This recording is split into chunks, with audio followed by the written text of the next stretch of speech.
आज विष्णु जी कुछ विचलित दिख रहे थे काली शक्तियों के कारण। उन्हें रोकना ही होगा हमें। शिव जी उन्हें दंड स्वरूप अपने तीसरे नेत्र से भस्म कर देंगे। स्वामी, कुछ अशुभ होने वाला है। क्या अशुभ होने वाला है? एक समस्या ने जन्म लिया है। इस समस्या का कोई समाधान है?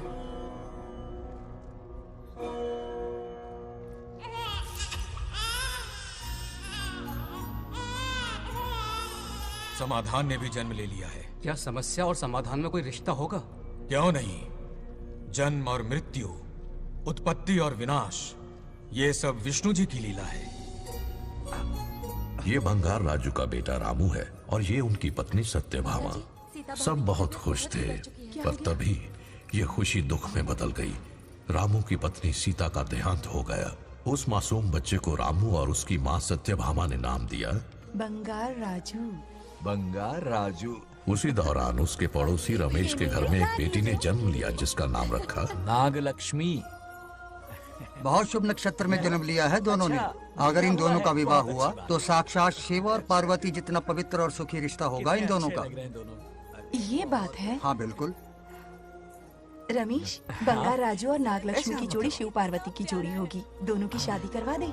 अरे अभी अभी तो नामकरण संस्कार हुआ है। रुक जाओ पंडित, विवाह की सलाह तो दे दी पर विपत्ति के बारे में नहीं बताया। उनमें सांप और नेवले जैसी शत्रुता होगी, उन्हें आगाह करो। कुंडली में ऐसा नहीं है स्वामी। कुंडली मनुष्य बनाता है और भाग्य विधाता लिखता है। अंगारों पर चलना होगा उन्हें। सुनो माँ, रामू, अब मेरा मन नहीं लगता है यहाँ पर। बस अपने काम में बिजी रहूं, यही अच्छा है मेरे लिए। सोच रहा हूँ यूएस चला जाऊं, वहीं जॉब करना मेरे लिए सही होगा। जब भी वक्त मिला करेगा आ जाया करूंगा। समझ सकती हूँ। तुम कहो तो तुम्हारी दूसरी शादी करवा देती हूँ बेटा। सीता की यादों के सहारे ही जी लूंगा माँ। रही इस बच्चे को पालने की बात, तो आप है ना, दोबारा इस टॉपिक को मत निकालिएगा।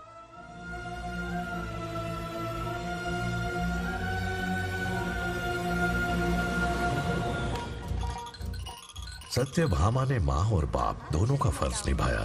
बड़े भारी मन से उसे स्कूल में दाखिला दिलवाया। इतने अच्छे दिन पर ये आंसू। एक नन्ही सी जान पे स्कूल की पढ़ाई का इतना बोझ। पढ़ाई बोझ लगती है? वो देखो फुदक फुदक कर मेरी बेटी कैसे जा रही है।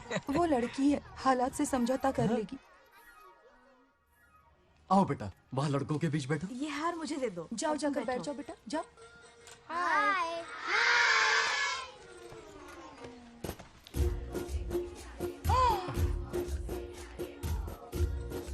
अरे वाह, पूरा अपने दादाजी पे गया है। मतलब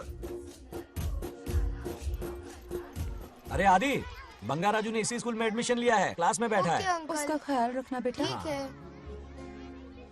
बंगार राजू का जन्मदिन उसकी दादी उत्सव की तरह मनाती थी, पूरे गांव को भोजन करवाकर। खा लो बेटा। बंगार राजू और नागलक्ष्मी की दोस्ती शुरू होने से पहले ही बच्चों, कल क्लास मॉनिटर का सिलेक्शन है। जो बनना चाहे अपना नाम लिखवा दे। ये सुनकर छोटी सी नागलक्ष्मी को एक धमाकेदार आइडिया सूझा। ये सब क्या है नागलक्ष्मी? दूध, मक्खन, बादाम, पिस्ता, किशमिश, फल और सब्जियां भी है। आहा। मास्टर जी, आज क्लास मॉनिटर का फाइनल सिलेक्शन है ना? हाँ बेटा। ठीक है मास्टर जी। हाँ, तो इस साल की क्लास मॉनिटर सबसे होनहार स्टूडेंट हमारे सरपंच की बेटी नागलक्ष्मी चुनी जाती है। Nagalakshmi class leader. Thank you master ji, thank you thank you. ए बंगार राजू, लड़कियों के बीच क्यों बैठे हो तुम? वहाँ बैठो। मुझे बताने वाली तू कौन है? मैं क्लास की मॉनिटर हूँ। लीडर लगती हो। मुझे लीडर कहा? हिम्मत।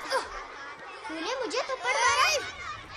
बंगार राजू और नागलक्ष्मी रोज लड़ाई करते। उन दोनों को रमेश और सत्यभामा भी शांत नहीं कर पाते थे। हम इनकी शादी करवाना चाहते हैं, ऐसे तो पहले दिन ही तलाक हो जाएगा। ये तो प्रैक्टिस चल रही है।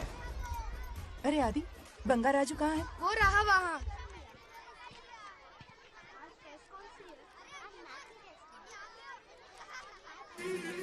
आज इतनी जल्दी हार मान गए? मेरे गले का हार जो आ गई। हाँ। सत्या, तुम और यहाँ इतनी जल्दी राम नाम सत्य हो गया? मेरी मौत से दुखी हो या मेरे यहाँ आने से? क्या चल रहा है ये? इतनी सारी लड़कियों के साथ गुलछर्रे उड़ा रहे हो? गलत समझ रही हैं माते, ये कबड्डी खेल रहे हैं। स्वर्ग में सभी की दबी इच्छाएं पूरी होती हैं, इनकी ये है। नाना जी, अपना मुखमंडल बंद रखिए। ओह, तो ये है तुम्हारी इच्छाएं? बस क्या बेटा तू? हाँ, तुम्हें साड़ियाँ बहुत पसंद है ना, वहाँ नीचे दुकान पर जाकर खरीदनी पड़ती थी तुमको, यहाँ सोचने पे ही मिल जाती है। बिल्कुल सही। बात को घुमाओ मत। ये सब कौन है? अरे ये तो रंभा उर्वशी मेनका है ना। हाँ अब अरे इनसे मिलो, सत्यमा मेरी इकलौती धर्म की पत्नी। हाँ नमस्ते दीदी। हमारे स्वर्गलोक में आपका स्वागत है। कल तक ये प्रेम के सागर में गोते लगा रही थी, अब ये बैठकर निहारेंगी। सुबह हो या शाम, दिन हो या रात, ये बस आपकी सुंदरता के राग गाते रहते हैं दीदी। और एक बार दीदी कहा तो तेरी जबान खींच लूंगी। अरे सुनिए जी, यहाँ इनके साथ मिलकर मुझ पर ही हंस रहे हो, मुझे भूल गए ना? हाँ, मौज मस्ती का असली मजा तो तुम्हारे साथ है मेरी। क्या होता है? मतलब हरी भरी थोड़ी खिली खिली मेरे जीवन की हरियाली है मेरी जाने मन। नाम सुनते ही शर्मा जाती है। शर्मा तो नहीं रही, बल्कि गुस्से में टमाटर जैसी लालम लाल हो रही है। अच्छा ऐसा है क्या? गुस्सा फुर्र किए देते हैं। अरे गाल तो शर्म